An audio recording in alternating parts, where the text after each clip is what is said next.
Hello everyone, in this video I'll show you how to download YouTube members only video step by step.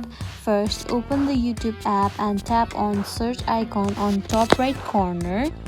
Next, search the channel of which you want to watch members only video. Now click on the channel. Now you can see the videos option.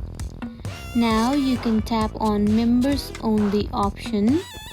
Now if you are YouTube premium subscriber and the creator has enabled to download, tap the downloads button below the video and choose your preferred video quality.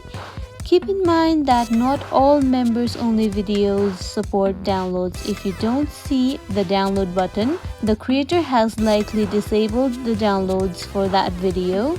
Also, you can only access and download members only videos if you are an active member of that YouTube channel. If you are not a member, you won't be able to view or download the video. Thank you for watching.